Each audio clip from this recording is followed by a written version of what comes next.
आज मैं आप सभी को नेचर ऑफ रूट्स के बारे में पढ़ाने जा रहा हूँ। जैसा कि हम सभी ने पढ़ा था कि क्वाड्रेटिक इक्वेशंस के जब कभी हम रूट्स फाइंड करते हैं तो हमारे पास रूट्स कई तरीके के हो सकते हैं और उसको फाइंड करने के लिए हमें डी की वैल्यू को फाइंड करना पड़ता है। उसके बिहाफ पे हम जो भी हमारे पास रूट्स होंगे उसके नेचर के बारे में हम बता सकते हैं। तो चलिए बच्चों, अब हम एक क्वेश्चन करते हैं एक्सरसाइज 4.3 का question number 1। Question is 2x square minus 3x plus 5 is equal to 0।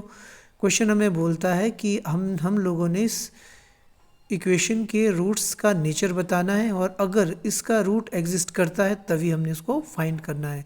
तो इसके लिए बच्चों हमें सबसे पहले स्टैंडर्ड क्वाड्रेटिक इक्वेशन को लिखना होगा और उसके साथ हमें इस इक्वेशन को कंपेयर करना होगा।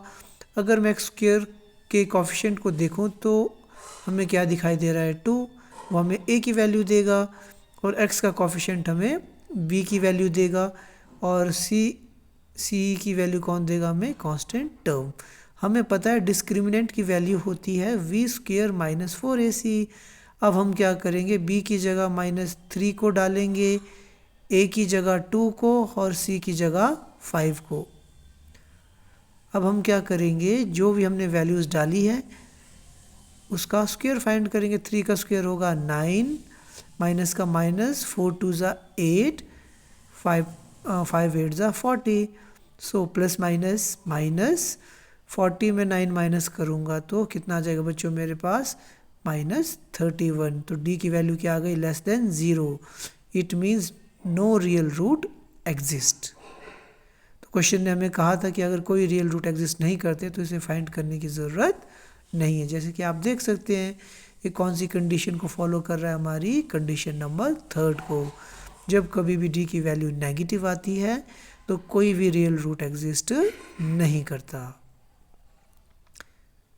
सो हम लिख देंगे, so no real root exist.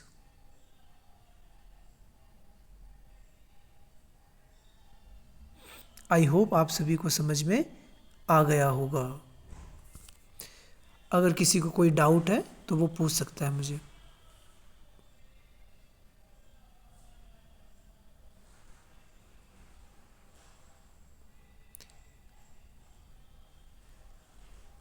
तो चलिए, अगर आप लोगों को कोई डाउट नहीं है तो अब हम चलते हैं क्वेश्चन नंबर 2 की ओर। So question number 2 is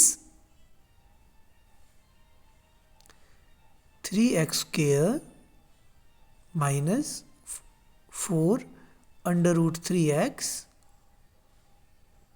plus 4 is equal to 0। सबसे पहले मैं क्या करूँगा, स्टैंडर्ड क्वाड्रेटिक इक्वेशन को लिखूँगा। वो क्या है हमारे पास, ax square plus bx plus c is equal to 0।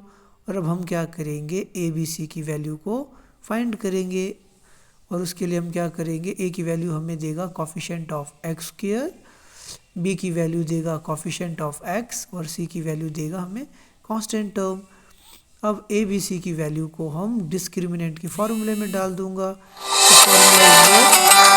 बच्चों हम b की जगह मैं डालूंगा -4 रूट 3 का होल स्क्वेयर -4 इंटू ए की वैल्यू क्या थी हमारे पास 3 और c की वैल्यू थी 4।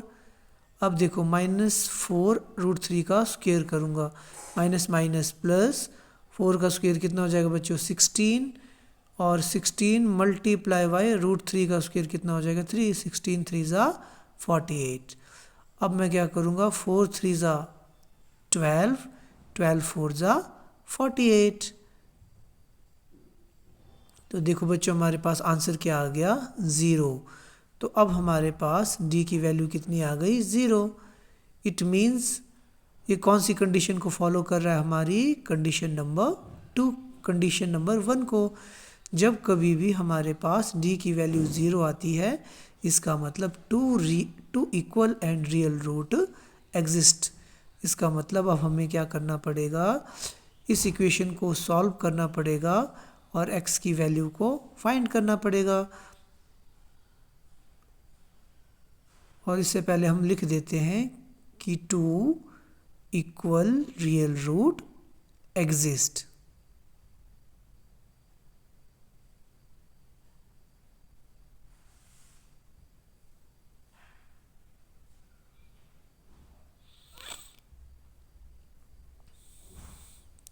तो चलिए अब हम क्या करेंगे बच्चों, क्वाड्रेटिक फार्मूले की हेल्प से इस क्वेश्चन को सॉल्व करने की कोशिश करते हैं।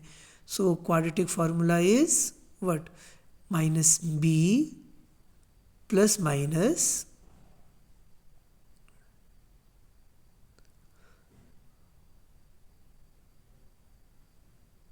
B plus minus under root b square minus 4ac upon 2a।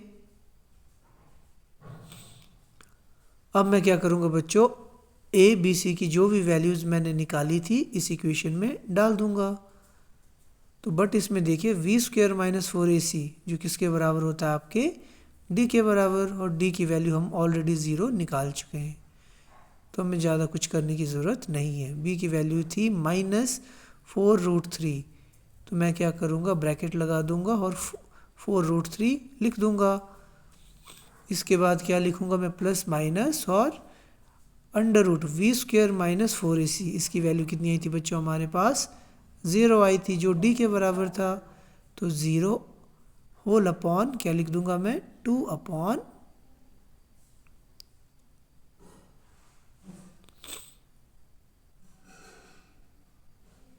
तो आंसर आ जाएगा हमारे पास 2 इंटू ए की वैल्यू कितनी थी 3, तो answer is minus minus plus 4√3 upon 6।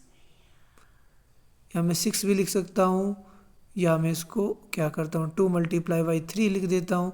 2 से 2 1 ज़ा 2, 2 2 ज़ा 4, so final answer is 2√3 upon 3। तो देखो बच्चों हमारे पास x की दो वैल्यूज़ आ गई।